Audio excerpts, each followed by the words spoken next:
Hello and welcome back to the next update. I believe this is update 21 or 22. Anyway, just starting back here in the basement just to show you a couple of things that I finished off since we last saw this. I put in the sill, the header here, and put in the door. The door is just in there. Friction is not glued in yet, just going to leave it closed. I did manage to find and put a little handle on it. Same thing with the two doors closing off the kitchen and the storage room. And here on the stairs I did glue it in place, and I made this little rail here, and this is just using that little thin strips of basswood that I had. So you just cut it and put it in place and painted it up. So it looks a little rough, but again, it's for the basement. Once I go to do the railings for the upper floors, I'll do that a little bit more careful, a little bit nicer and neater. And also, as I mentioned earlier, another video, I got a 3D printer, which I used to do the windows. I also found some files on Thingiverse and printed up some work tables, which I also painted up. So these are 3D printed tables. Put a couple here in the storage room. Put a couple here in the kitchen as well. And I also found this file for some barrels, which let's see, get this to focus, painted up and weather up for storage here. Storage some wine, probably. And also some storage boxes that I found online as well, which I painted up. And again, weather up. So just give a little preview, because eventually I do have to dress up the insides of this. Also here in the kitchen, I found a couple of files for a cauldron. I don't know if I'll actually wind up using these for the kitchen, but just thought I'd print it up, weather up, and I'll see how it goes with that.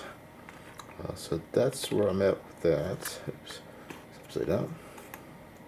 Now the next step that I need to do is the same way that I did the lip around the roof to the second floor to hold it in place. I got to put a little lip here, so let me put you on pause and bring the first floor in. Alright, so here for the connection between the first floor and the basement walls, what I decided to do is using a mold that's made for the pier caps, and that consists of these two pieces. One is a soldier course piece and one is another cap piece. And basically what I'm going to do, I'm going to glue these around the edges with this in place, so make sure I have the right spacing, and then I will be putting a soldier course on top of it like that, and then that's going to form my seam around the edges, so that when I remove the top, the first floor, put it back in, it'll always land in the same spot. It'll be nice and neat, and plus it also cleans up that edge that you see here between the basement and the first floor. So let me show you the mold for this. Put you on pause. Alright, so here is the mold and the pier caps that I use for this. And this is again from Diorama Debris. This is this mold. It's pier caps and wall coping bricks, 135 0069. That's the item number. I use about 18 grams of the plaster to cast these, and these are made to work again with the beer brick sections, which are shown before, as well as the wall sections. So normally as this works, I like to use the larger one here as an example. This is the larger brick section. These will be caps for on top of these, so you can mix and match them if you wanted to have a large one and a small one. If you want to have it tiered, if you want just plain brick topping on it like that, you can also have this other brick topping on it, and so forth. So you can mix and match them. And these other longer ones, these just fit across the wall sections as well. And this is what I'm going to be using for the edging here between the wall and the basement. So this is another little accessory to have for your walls, making walls and piers. Alright, so I'm going to, off camera, I'm going to start gluing on and attaching the those sections to the basement wall there. Right, so I shall be back. Alright, so before gluing these down, just dry fitted the pieces just to make sure everything fits okay. Now there's just a little bit of a lip overhang, which is fine. So I laid out the front and back, the sides, and then I'll lay out the back. So there's a gap here, which I'm leaving here, which gives me a little bit of wiggle room to adjust this. And also because this is going to be the steps, the stairs from the front door here. So I can leave that off for the moment. So I'm just going to carefully apply some glue and glue these. Make sure they are glued to the top of the wall, of the basement wall, and not glued to this. But I am leaving this here so that I have the right spacing all the way around for these pieces. So these have been painted. I forgot to mention before, these have been painted that brick color that I do with the staining of it, and then after everything is put place in place, I'm going to mask off the bricks, and then I'll apply the mortar to all the joints. Alright, so I shall be back. Hello, alright, welcome back. Alright, so I applied that layer of brick around the perimeter. I did not apply it back here when I'm going to be building the chimney stack for the kitchen fireplace. It's going to be sticking out here in the back. So I just want to make sure that I have the correct spacing of these when I build the chimney stack. So I left this part off for now, and I'll go back and fill it in. So after I attach these, let that set, put a coating of varnish on it, and now I'm going to do the same thing I used before, this Liquitex stucco, ceramic stucco, and I'm going to use that as my grouting base for these.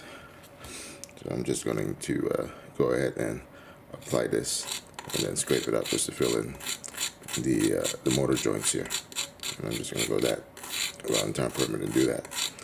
Once that's dry, I'm going to then address putting on the other layer, and I'll show you that in a moment.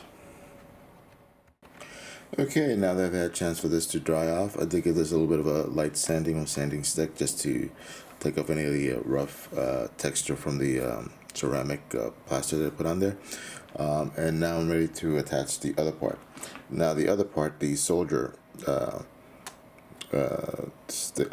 bricks here, I'm going to have them attached to the first floor.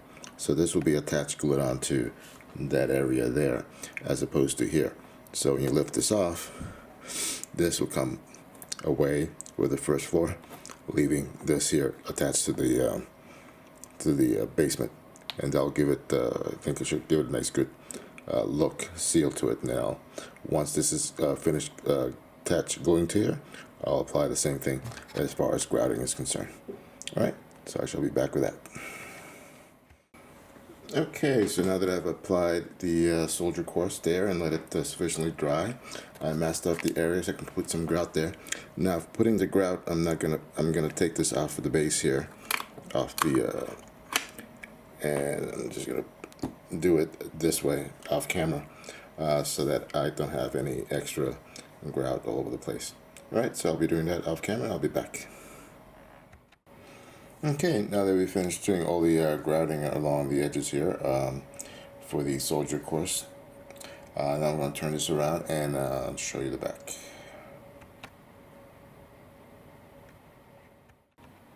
Alright, so here we are at the back of the house, and we haven't seen this view in a while, or if ever, since I did the basement.